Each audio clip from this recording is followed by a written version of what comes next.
বিশ্ব ঐতিহ্য ক্ষেত্ৰৰ স্বীকৃতি লাভ কৰা ঐতিহাসিক চৰাইদেউ মৈদাম ক্ষেত্ৰত থকা আহোম স্বৰ্গদেউ চাওলুং চুকাফা মৈদামৰ উপযুক্ত সংৰক্ষণ তথা সৌন্দৰ্য বৰ্ধনৰ বাবে প্ৰায় 1,80,00,000 টকা ব্যয় সাপেক্ষে নিৰ্মাণ হ'বলগীয়া চাৰিসীমাৰ পকী দেৱাল নিৰ্মাণত প্ৰয়োজন হোৱা মাটি স্ব-ইচ্ছাই এৰি দিবলৈ সন্মত হৈছে মৈদামত বেদখল কৰি থকা 13টাকৈ পৰিয়ালে। উল্লেখ্য যে টাই আহোম উন্নয়ন পৰিষদৰ তৰফৰ পৰা 1,80,00,000 টকাৰে চাওলুং চুকাফা মৈদামৰ চাৰিসীমাৰ পকী দেৱাল নিৰ্মাণৰ বাবে আগবঢ়োৱা হৈছিল। ইতিমধ্যে চাৰিসীমাৰ দেৱাল নিৰ্মাণৰ বাবে আধাৰশিলা স্থাপন কাৰ্যও সম্পন্ন হয় মন্ত্ৰী যোগেন মহন, বিধায়ক ধৰ্মেশ্বৰ কোঁৱৰ আৰু টাই আহোম উন্নয়ন পৰিষদৰ অধ্যক্ষ ময়ূৰ বৰগোহাঁইৰ উপস্থিতিত। মন কৰিবলগীয়া যে আহোম স্বৰ্গদেউ চাওলুং চুকাফাৰ মৈদামৰ সীমাৰ দেৱাল নিৰ্মাণৰ বাবে প্ৰয়োজন হয় বৃহৎ পৰিসৰৰ ভূমি। কিন্তু উক্ত ভূমিত ইতিমধ্যে 15টাকৈ পৰিয়ালে ঘৰ, বাৰী, বাগিচা স্থাপন কৰি দখল কৰিছিল। সংশ্লিষ্ট 15টাকৈ পৰিয়াললৈ নাজিৰা ৰাজচক্ৰ বিষয়াই জাননী প্ৰেৰণ কৰি সোমবাৰে মৈদামস্থলীত আয়োজিত আলোচনালৈ নিমন্ত্ৰণ কৰিছিল। উক্ত আলোচনালৈ টাই আহোম কাউন্সিল, আটাচু, চাওলুং চুকাফা মৈদাম সংৰক্ষণ সমিতি, তৰ্পণ সমিতিৰ বিষয়ববীয়াকো নিমন্ত্ৰণ কৰা হয়। সেইমৰ্মে চৰাইদেউ মৈদাম প্ৰাংগণত এক আলোচনা সম্পন্ন হয়। আয়োজিত আলোচনাখনৰ সঞ্চালনা কৰে বাকুপুখুৰী গাঁৱৰ গাঁওবুঢ়া ইন্দ্ৰেশ্বৰ কোঁৱৰে। আলোচনাত পুৰাতত্ব বিভাগৰ কংকন শইকীয়া, স্থানীয় সমাজকৰ্মী জয় বৰা, বীৰেশ্বৰ বৰা, অম্লান বৰগোহাঁই, পবিত্ৰ গগৈ, অতুল ৰাজকোঁৱৰ আদিয়ে বক্তব্য ৰাখে। উল্লেখ্য যে নাজিৰা ৰাজচক্ৰ বিষয়াই নিমন্ত্ৰণ জনোৱা মুঠ 15টাকৈ পৰিয়ালৰ 13টা পৰিয়ালেই আলোচনাত অংশগ্ৰহণ কৰে। আহোম স্বৰ্গদেউ চাওলুং চুকাফাৰ মৈদাম সংৰক্ষণৰ বাবে প্ৰয়োজন হোৱা ভূমি 13টা পৰিয়ালে স্ব-ইচ্ছাই এৰি দিব বুলি ঘোষণা কৰে। অৱশ্যে ইয়াৰ বাবে 13টা পৰিয়ালে প্ৰয়োজনীয় ক্ষতিপূৰণ লাভ কৰিব বুলি নাজিৰা প্ৰশাসনে অৱগত কৰে।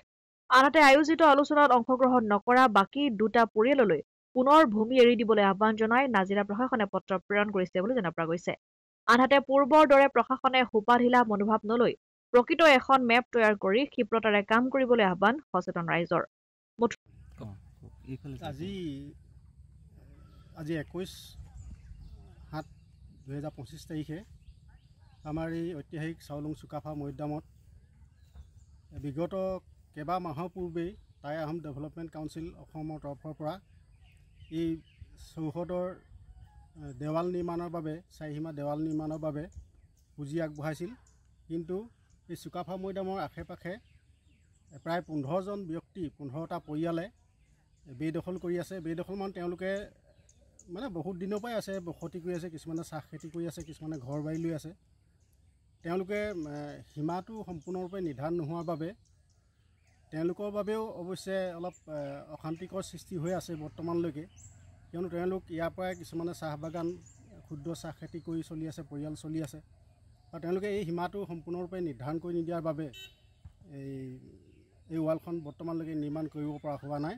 আৰু সেই ক্ষেত্ৰত চাৰিসীমা নিৰ্মাণ কৰিব মানে নিৰ্ধাৰণ কৰি দিবৰ বাবে অসম ৰাজ্যিক প্ৰত্নতাত্ত্বিক বিভাগৰ পৰা আমাৰ নাজিৰা ৰাজচক্ৰ কাৰ্যালয়লৈ চিঠি প্ৰেৰণ কৰিছিল। সেইমৰ্মে আমি যোৱা 20 তাৰিখে আমি ইয়াতে লগ হৈছিলোঁ, কিন্তু সিদিনা বিশেষ কোনো সফল ৰূপ পোৱা নগ'ল। তাৰ পৰৱৰ্তী সময়ত আমাৰ কাৰ্যালয়ৰ তৰফৰ পৰা আজিৰ তাৰিখত পুনৰ এখন তেওঁলোকক এই যিসকল আমাৰ ইয়াৰে দখলদাৰী আছে বা মৈদামৰ কাষত মানুহ আছে তেখেতসকলক লৈ আজি সভাখন আহ্বান কৰা হৈছিল।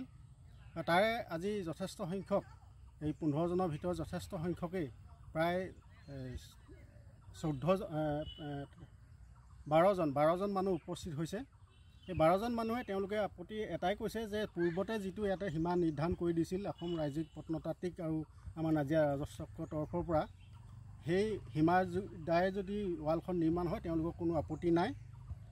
যেনেধৰণে তেওঁলোকে পোচ খুঁটা মাৰিছিল সেই পোচ খুঁটাৰ মাজেতে সেই পোচ খুঁটাৰ যোগেদি যদি ৱালখন নিৰ্মাণ কৰে তেওঁলোকৰ কোনো আপত্তি নাই।